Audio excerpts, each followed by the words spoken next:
Good afternoon, everybody. It is January 8th of 2022, my first video of the year. It's kind of spitting rain and windy, cold outside.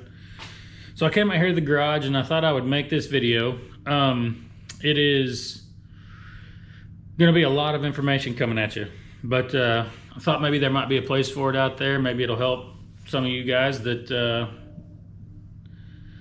are thinking about maybe entering your first tournament this year. This is going to be all about tournament fishing. Just some stuff that maybe you haven't thought about. Chances are, if you're thinking about entering a tournament this year, then you've already watched some videos about how to make a profile on Tourney X, how to register for a tournament. You have read the rules. You're at least semi well versed in that part of it, or you've already at least studied that part of it. This is going to be more of a beyond that. This is going to be sort of how to prepare and things to think about in preparing for a tournament. So anyway, it is January 8th. I am about 8 weeks from my very first tournament of the year. And if you're watching this video right now, then chances are you're in the same place as me. You're about ready to get ready for your first tournament of the year. Now, if you've never done this before, here's a couple of things that might help you out. And like I said, this is going to be a lot of information, but I'm going to do my best to kind of break it up a little bit. So we're 8 weeks out. If you've never fished a kayak tournament before, the things that you're going to want to know at this point, at 8 weeks out, 7 weeks out, 6 weeks out, whenever you're watching this video, these are the things you might want to think about. If you've never entered a kayak tournament before, get out on the water right now as much as you possibly can, and just get familiar with your boat and where everything is, where you like everything on your boat, so it becomes second nature. Your kayak is not very big and there's not a place for you to get up and move around a whole bunch. So where do you like to keep your net? Where do you like to keep your rain gear? Where do you like to keep your phone? Where do you like to keep your pliers? Do you have an extra Sharpie in case you need to freshen up your identifier? All kinds of stuff like that. It should be second nature by the time you get ready to do this. You should know where everything is all the time whenever you need it. How do you like your rods organized in your crate behind you, or if you've got a Hobie in your horizontal rod storage? I like to keep my treble hook baits as far back on the back row behind me on my tackle crate, because whenever I reach back there with long sleeves, I don't want to be reaching through rods with treble hook baits on them. They snag my clothes, and I learned that the hard way. Where do you want to keep your terminal tackle box, your soft plastics? Do you have extra soft plastics? I keep all the soft plastics that I'm going to be using for any given tournament in a box like this. I keep it right under my seat. This is everything right here that is more than likely going to have a really good shot of getting used. I also keep this bag right here. This bag, I keep it in my front hatch. It has some extra fishing line in it, just in case. It has other soft plastics that I might use, maybe I might not use. I don't know. But they're here, and it makes me feel better knowing that they're here, and they're always in my front hatch all the time. And for every tournament, depending on the time of year, where I'm going, where I'm fishing, all that kind of stuff, I change out plastics from here into the box, from the box back into here, and just so I know that everything that I am thinking that I'm going to do, or at least plastics that I know I might need, I have them with me. Terminal tackle, similar. Even my tackle boxes, similar. I take a lot of tackle, but a lot of it I don't use. I probably need to get better at omitting stuff like that, but I don't. I like to have it with me just in case. And then, so you've been in your kayak and you have it sort of, you know where everything is, you know where you want it to be, where you're comfortable. And now, another thing, practice measuring every single fish that you catch. That is, on our sport, something that separates us from the boat world.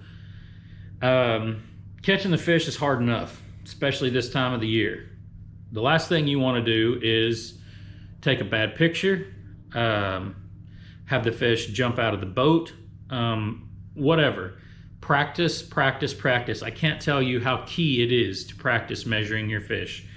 You've got to be good at it. Taking fish pictures is an art, and there's a lot of people that have missed out on a lot of fish and a lot of inches in kayak tournaments because they didn't take good pictures. And every single person is, no matter how long you've done this, everybody is has the tendency to take a bad picture or two here and there. So that's what I would suggest right now, is to practice measuring your fish every time you catch one and get used to everything in your surroundings. Like, for example, if you catch a fish, you grab your net.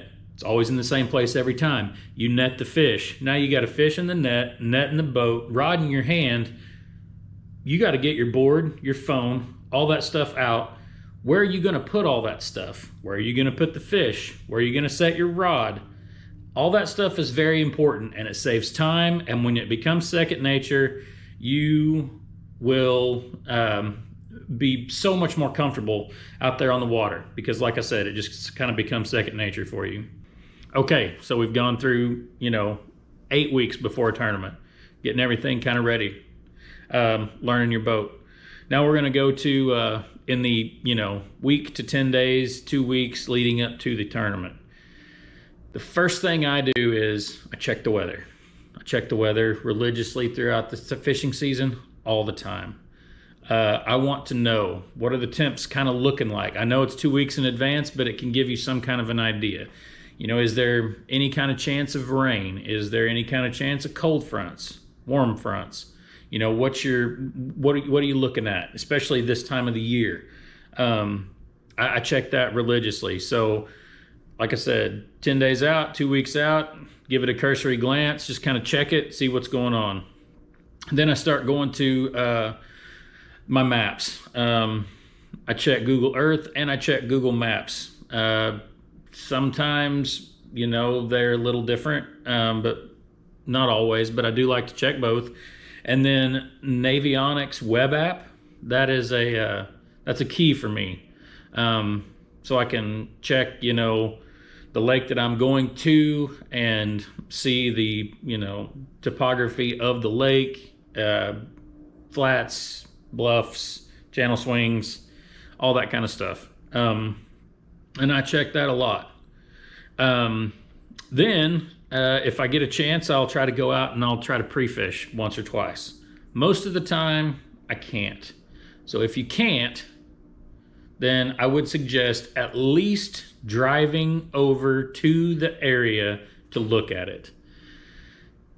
Just looking at an area can help you figure out a lot of things. You can see what kind of structure or cover is on the bank. You can see water clarity. You can see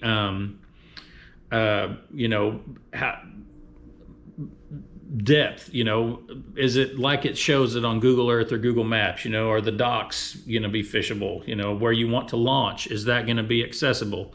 All that kind of stuff. That is very important, and you don't necessarily have to pre-fish to be able to see all that stuff. You can just drive over there and look at it for 10 minutes, and you can kind of get an idea of the place that you're going to. The last thing you want to do is to show up somewhere you've never seen before in the dark and then try to navigate it. You don't know if there's standing timber. You don't know if there is, something blocking the road where you're planning on launching.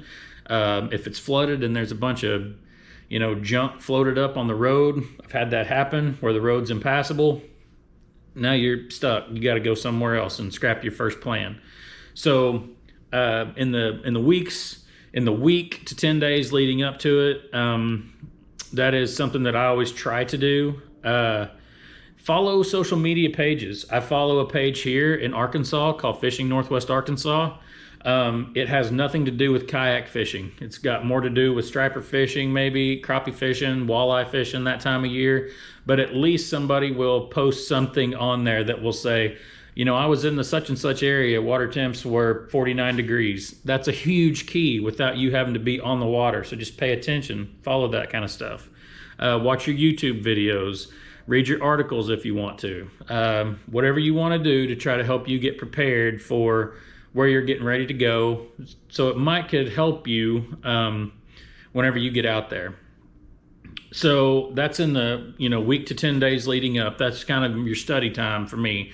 That is when I start to really try to break down what I want to do and where I want to go. So now you're talking about the days leading up. The days leading up to a tournament. Again, first thing I do, check the weather. You can start to kind of get dialed in on what it's going to be like. Are you going to need to bring extra rain gear because there's a chance of rain? What's the temperature going to be like? Or you need to change clothes midday? All that kind of stuff. What's the wind direction? If I launch at X place, am I going to get blown out of there? If I launch, somewhere else, am I going to get stuck out on the main lake if a storm starts to blow up in the middle of the day? All that stuff is things that you really need to think about, especially the days leading up to a tournament. If a storm's supposed to roll in, where am I going to be compared to where I want to fish and where I launched? If I launched and I went 3 miles and I'm 3 miles away, it's probably going to take you about an hour to get back. So all that stuff has to sort of be in your mind all the time. And the more you do it, the more it just kind of becomes second nature, and the more you think about that kind of stuff. But, the last thing you want to do is to launch somewhere and then realize that, the wind's supposed to get up in the middle of the day and you didn't know it. And, you have a treacherous pedal back, or a storm's going to blow up and you have to hide under a boat dock and wait it out. That's all stuff that you need to be thinking about, especially in the days leading up in your fishing preparation. Even as much as, if you launch, let's say it's June, if you launched for a tournament and, you think, okay, well, I want to fish here, but if the fishing's not good, I might move. Okay, what kind of ramp did you launch at? Did you launch at a ramp that's going to be full of jet skis and wake boats, and you're going to try to have to figure out how to maneuver your way past all of those in order to load up and move and launch somewhere else? That happens all the time, especially on the lakes that I fish. That is a real issue. Also, are you in an area where there's a lot of wake boat traffic, jet ski traffic? Are you going to have to cross the main lake in the middle of the day in June? That kind of stuff is important. You need to be thinking about all that kind of stuff every chance you get whenever you're doing this. So you check the weather, you've thought about your plan of attack, how you're going to attack the water that you want to fish, how you're going to get there, how you're going to get back. The next thing I do is I make sure all my batteries are charged. There's a lot of people that, you have a backup battery that you use in case your phone goes dead. Make sure that's charged. Your graph batteries. If you have a motor, make sure your motor battery is charged. All your batteries should be charged before the tournament starts. You shouldn't have to do it the night before. Make sure all that stuff is done. It's just less stress the morning of, because the morning of, it's early, and you're going to have to you're going to be thinking about a lot of other stuff. And the last thing you want to do is forget your backup cell phone battery or your graph battery. So make sure it's all charged in the days leading up. Rig your rods early. If you need to retie any leaders, if you need to respool any line, figure out what you're gonna, what your plan is, how you're gonna attack the water. Get all that stuff ready to go a couple days in advance. That way you don't have to do it the night before. The night before is, everybody, I don't care how long you've done this, everybody gets super excited about the night before. So just make sure you have all that stuff done a couple of days in advance, so that way you can sort of relax the night before. And then go through your checklist. I have a little mental checklist now. It includes PFD, my board, my net, my paddle, my flag, and my 360 light if I'm going to be launching in the dark, my tackle boxes, my rods, my YouTube, my GoPro, my drive, all of that stuff. It has a place in the truck, and I put it in the same place usually every time, so I can kind of look at it and I can be like, okay, what seems to be missing, what looks missing. So yeah, that is, the days before is whenever that all that stuff kind of needs to be taken care of. That way, whenever you get to the night before, which is what we are on now, you get your water bottles ready, get you some snacks packed, load up what you want to load up, get everything in one location ready to put in the truck that night or that morning or whatever. Check the weather again, make sure that your plan is still your plan and that's what you're going to do. Lay your clothes out. Like I said, are you going to have to change clothes in the middle of the day? I always like to have everything laid out. I wear boots, but then I also have some sandals. Am I going to need to pack both?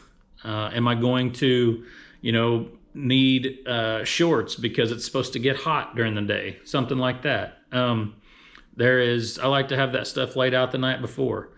I like to, make sure I have my identifier the night before. Am I going to have to go get gas the morning of? Nobody likes to do that, so go get gas the night before. Are you going to stop somewhere and get coffee? All these things, this is all decisions that are made before the tournament starts. So that way, the day of the tournament, the morning of the tournament, you're not scrambling around trying to figure out if you're going to get there in time. That's another thing. How many people do you project to be where you are? Are you going to have to wait in line to launch? How far is your drive? All of that stuff. Everything I have mentioned is things that don't take really any effort to do. It's all about planning. It's all about making sure that everything is where it's supposed to be, when it's supposed to be there.